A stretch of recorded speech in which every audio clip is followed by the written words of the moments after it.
ஆண்டவராகிய இயேசு கிறிஸ்துவின் பரிசுத்தமுள்ள நாமத்தில் உங்கள் ஒவ்வொருவருக்கும் என் அன்பின் வாழ்த்துக்கள். கடந்த மார்ச் மாதம் முழுவதும் நம்மை ஆண்டவர் நடத்தினார், பாதுகாத்தார், பராமரித்தார். ஆண்டவராகிய இயேசு கிறிஸ்துவின் நாமத்தில் பிதாவாகிய தேவனுக்கு கோடி கோடி நன்றிகள். இந்த ஏப்ரல் மாதமும் நம்மை ஆண்டவர் எப்படி நடத்துவார் என்று அவருடைய பாதத்தில் அமர்ந்து ஆலோசனை கேட்டபோது ஆண்டவர் எனக்கு காண்பித்த வேத பகுதி சங்கீதம் 33 அதிகாரம் 19-20 வசனங்கள். அங்கு வேதம் சொல்லுகிறது, நான் அவர்களை பஞ்சத்தில் உயிரோடு காக்கவும், ஆண்டவருடைய கண்கள் பரலோகத்தில் இருந்து பூமியில் உள்ளவர்களை கண்ணோக்கி பார்த்து கொண்டு இருக்கிறதாம். அடுத்த வசனம் சொல்லுகிறது, நான் அவர்களுக்கு துணையும் கேடகமும் ஆயிருப்பேன் என்று. இதை கேட்டுக்கொண்டிருக்கிற அருமையான என் அன்பு சகோதர சகோதரிகளே, நீங்களும் நானும் கிறிஸ்துவை, இயேசுவை சொந்த இரட்சகராய் குலதெய்வமாய் ஏற்றுக்கொண்டு வேத வசனத்தில் வாழுகிற நீங்களும் நானும் வேத வசனத்தின்படி வாழ நாம் பழக வேண்டும். காரணம், இது கடைசி காலம். இந்த கடைசி காலம் கொடுமையான காலம் என்று 2 தீமோத்தேயு 3 அதிகாரம் 1 வசனம் சொல்லுகிறது. ஆனாலும் ஆண்டவருடைய வேத வசனம் சொல்லுகிறது, இந்த நாட்களில் கொடிய பஞ்சத்தை நான் அனுப்புவேன், கொள்ளை நோய்களை அனுப்புவேன். அப்படி இருக்கும்போது தம் ஜனத்தை, தம் பிள்ளைகளை ஆண்டவராகிய கடவுள் எப்படி நடத்துவாராம்? பஞ்சத்தில் அவர்களை உயிரோடு காக்கவும் என் கண்கள் அவர்கள் மேல் நோக்கமாயிருக்கிறது, நான் அவர்களுக்கு துணையும் கேடகமுமாய் இருப்பேன் என்று ஆண்டவர் இந்த ஏப்ரல் மாதத்தில் உங்களுக்கும் எனக்கும் நம் பிள்ளைகளுக்கும் வாக்கு கொடுக்கிறார். இதை கேட்டுக்கொண்டிருக்கிற அருமையான என் அன்பு சகோதர சகோதரிகளே, ஆண்டவராகிய இயேசு கிறிஸ்துவே நமக்கு சொல்லி போனார். மத்தேயு 24 அதிகாரம் 7 வசனத்தை பாருங்க. ஆண்டவருடைய வருகைக்கு முன்பதாக சில காரியங்கள் சம்பவிக்க வேண்டும் என்று எழுதப்பட்டவைகளில் ஒன்று பஞ்சம். நீங்களும் நானும் கொள்ளை நோயை சந்தித்தோம். இந்த நாட்களில் கொடிய பஞ்சத்தை கூட சந்திக்க நாம் வேண்டியதாக இருக்கும். சரி, பைபிளில் இந்த பஞ்சங்கள்லாம் வந்துதாங்க, இப்படியெல்லாம் இந்த நாட்கள்லையும் வருமா அப்படின்னா, அதான் ஆண்டவர் இயேசு சொல்றார், கடைசி நாட்களில் என்னுடைய வருகைக்கு முன் அடையாளமா, இந்த உலகத்தின் முடிவுக்கு அடையாளமா தேசத்தில் பஞ்சம் உண்டாகும். ஆனால் உங்களுக்கும் எனக்கும் கடவுளுடைய வார்த்தை என்ன? பஞ்சத்தில் உங்களையும் என்னையும் உயிரோடே காப்பாற்றுவார். அது மட்டுமில்ல, நான் உங்களுக்கு துணையாயிருப்பேன், நான் உங்களுக்கு கேடகமாயிருப்பேன் என்று ஆண்டவர் நமக்கு வாக்கு கொடுக்கிறார். இந்த பஞ்சம் பைபிளில் ஆதியாகமத்திலிருந்து வெளிப்படுத்தின விசேஷம் வரையிலும் நடந்திருக்குது. ஆதியாகமம் 12 அதிகாரம் 10 வசனம் பாருங்க. ஆபிரகாம் காலத்தில், அவர் அப்போ ஆபிரகாம் கிடையாது, ஆபிராம், அவரை தேவன் தெரிந்து கொள்வதற்கு முன்பதாக எகிப்துக்கு போகும்போது அங்கு கொடிய பஞ்சம் வந்ததாக வேதம் சொல்லுகிறது. அடுத்து அவருடைய மகனாகிய ஈசாக், ஆதியாகமம் 26 வசனத்தை பாருங்க. ஆபிரகாம் காலத்தில் உண்டான பஞ்சத்தை அல்லாமல் ஈசாக்கினுடைய காலத்திலும் பஞ்சம் வந்தது என்று அங்கு வேதம் சொல்லுகிறது. அது மட்டும் இல்லைங்க, இவருடைய மகன் ஈசாக்கு, ஈசாக்குடைய மகன் யாக்கோபு, யாக்கோபுனுடைய மகன் யோசேப்பு, யோசேப்பினுடைய காலத்திலும் கூட பஞ்சம் வந்ததாக வேதம் சொல்லுகிறது. ஆதியாகமம் 41 அதிகாரம் முழுவதும் நீங்க வாசித்து பாருங்க. அங்கு எகிப்து தேசத்தில் 7 ஆண்டுகள் பஞ்சம், கொடிய பஞ்சம் வரும் என்றும், அந்த பஞ்ச காலத்துக்கு யோசேப்பை தேவன் தேர்ந்தெடுத்து எகிப்து தேசத்தை காப்பாற்றும்படி தேவன் உதவி செய்த காரியங்கள் அந்த அதிகாரம் முழுவதும் எழுதப்பட்டிருப்பதை நாம் வாசிக்கலாம். சரி, ஆண்டவராகிய இயேசு கிறிஸ்துவினுடைய புதிய ஏற்பாட்டு காலத்தில், அப்போஸ்தலர்கள் காலத்தில் பஞ்சம் வந்ததா? வேதம் சொல்லுகிறது. அப்போஸ்தலர் பணி 17 அதிகாரம் 29 வசனத்தை பாருங்கள். அங்கு வேதம் சொல்லுகிறது, மற்றும் 11ஆம் அதிகாரம் 29ஆம் வசனத்திலையும் பாருங்க. காய்பு அப்படிங்கிற ஒரு மனிதன் வழியா உலகம் முழுவதும் கொடிய பஞ்சம் வரும் என்று அங்கு வேதத்தில் எழுதப்பட்டிருக்கிறது. ஒரு ராஜா காலத்தில் சொல்லப்பட்ட தீர்க்க தரிசனம் அந்த ஆட்சி முடிந்து அடுத்த ராஜாவினுடைய காலத்தில் நிறைவேறியது.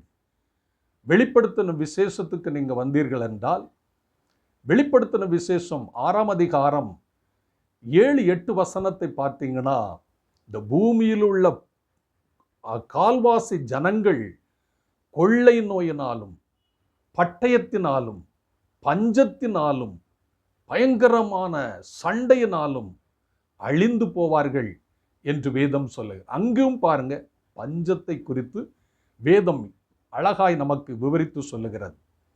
இந்த நாள் நாம் வாழுகிற கடைசி காலத்தில் ஆண்டவராகிய இயேசு கிறிஸ்து நமக்கு சொன்னார், கடைசி காலத்தில் பஞ்சம் வரும் என்று. இதை கேட்டுக்கொண்டிருக்கிற அருமையான என் அன்பு சகோதர சகோதரிகளே, நீங்களும் நானும் பயப்பட வேண்டிய அவசியம் இல்லை. நமக்கு தேவனுடைய வாக்குத்தத்தம் என்ன சொல்லுகிறது? பஞ்சத்தில் அவர்களை உயிரோடு காக்கவும் கர்த்தருடைய கண்கள் நோக்கமாயிருக்கிறது. மட்டுமல்ல, நான் அவர்களுக்கு துணையும் கேடகமுமாயிருப்பேன் என்று ஆண்டவர் சொல்லுகிறார். அப்ப நீங்களும் நானும் யாரங்க சார்ந்து இருக்கணும்? வானத்தையும் பூமியையும் படைத்த சர்வ வல்லமை உள்ள கடவுளை சார்ந்து இருக்கணும். ஆபிரகாம் காலத்துல பஞ்சம் உண்டாயிற்று இல்லையா? நீங்கள் பாருங்கள், ஆபிரகாம் காலத்தில் பஞ்சம் இருந்தாலும் ஆதியாகமம் 12ஆம் அதிகாரம் முதல் 4 வசனத்தை பாருங்கள். 7 விதமான ஆசீர்வாத வாக்குத்தத்தத்தோடு பஞ்ச காலத்தில் புறப்பட்ட ஆபிரகாமை தேவன் ஆசீர்வதித்தார். ஆபிரகாம் என்ற மனிதனை ஆபிரகாம் என்று பெயரை மாற்றி தேசத்தில் உயர்த்தினார். பஞ்ச காலம் வந்தது. அவருக்கு மனைவி சாரா என்று அவளை சாராள் என்று பெயரை மாற்றி உடன்படிக்கையின் பிள்ளையாய் ஈசாக்கை தேவன் பஞ்ச காலத்தில் கொடுத்தார். இரண்டாவது, ஆதியாகமம் 26ஆம் அதிகாரம் 12ஆம் வசனத்தை பாருங்கள். ஈசாக் இவருடைய மகன் பஞ்ச காலத்தில் 100 மடங்கு ஆண்டவர் அவர் செய்த தொழிலை ஆசீர்வதித்தார், பாதுகாத்தார், உயர்த்தினார். எதிரிகளெல்லாம் பொறாமைப்படுகிற அளவுக்கு பஞ்ச காலத்தில் ஈசாக்கை 100 மடங்கு ஆசீர்வதித்து தேவன் அவரோடு இருந்ததாக வேதம் சொல்லுகிறது.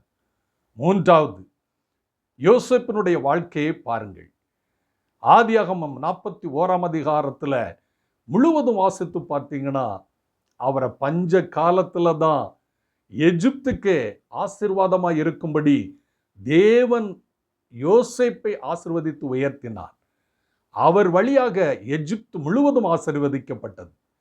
இதை கேட்டுக்கொண்டிருக்கிற அருமையான என் அன்பு சகோதர சகோதரிகளே, உங்களுக்கும் எனக்கும் இந்த வானமும் பூமியும் ஒளிந்து போகும் மட்டும் பஞ்சம் வந்தாலும் நம்மை அது தாக்காது. கொள்ளை நோய்கள் வந்தாலும் அது நம்மை தாக்காது. நீங்களும் நானும் ஆண்டவருடைய பலத்த கரங்களுக்குள் இருக்க வேண்டும். இயேசு சொன்னார், என்னை அல்லாமல் உங்களால் ஒன்றும் செய்யக்கூடாதே.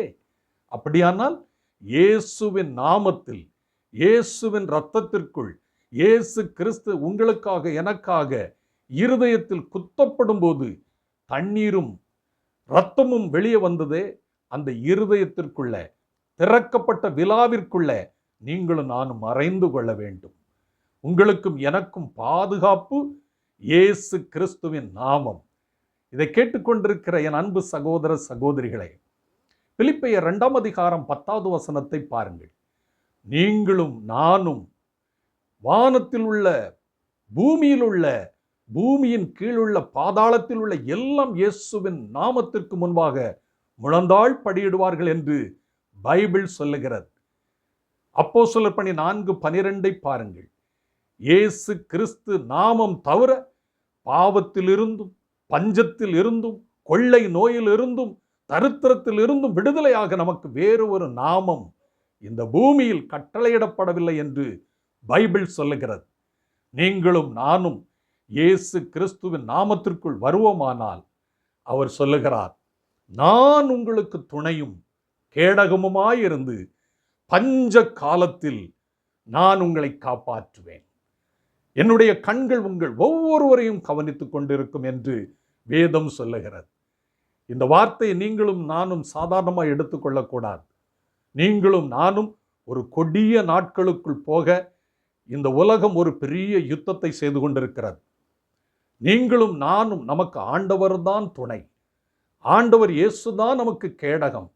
அவர்தான் நமக்கு பஞ்சத்தில் உதவி செய்வார் என்றபடியினால் நீங்களும் நானும் அவருடைய பலத்த கரங்களுக்குள் அடங்கியிருப்போமா? நாம் ஜெபிப்போமா? சோர்ந்து போகாதிருங்கள்.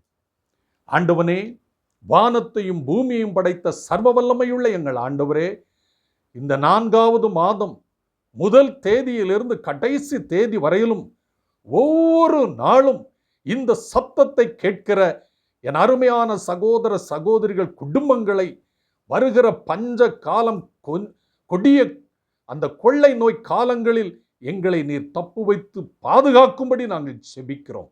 தகப்பனே, இயேசு கிறிஸ்துவின் நாமத்தில் நாங்கள் வருகிறோம் அப்பா. உம்முடைய விலையேற பெற்ற இரத்தத்திற்குள் ஒவ்வொரு நபரையும் ஒவ்வொரு குடும்பத்தையும் உம்முடைய கரத்தில் அர்ப்பணிக்கிறோம். உம்முடைய பாதுகாப்பு சட்டைகளுக்குள் மறைத்துக் கொள்ளும். பஞ்சம் ஒருவேளை வருமானால், கொள்ளை நோய் மறுபடியும் வருமானால் நீர் எங்களை உயிரோடு காப்பாற்றுவீராக. பஞ்சத்தில், கொள்ளை நோய் காரியங்களில் உயிரோடை காப்பாற்றி நீர் எங்களுக்கு துணையும் கேடகமாயிருந்து வழிநடத்த வேண்டும் என்று ஆசிர்வதித்து ஒவ்வொருவரையும் உடைய கரத்தில் அர்ப்பணித்து ஜெபிக்கிறேன். யோவான் 3:30 என்னில் இயேசு உயர, நான் என்கிற பெருமை என்னில் குறைய, யோவான் 3:30 என்னை அர்ப்பணித்து இயேசு உயர ஜெபிக்கிறேன்.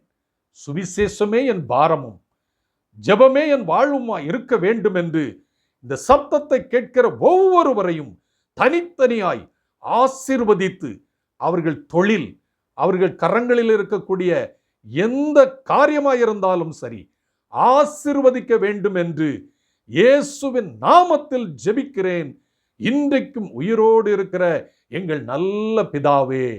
ஆமென், amen and amen. God bless you.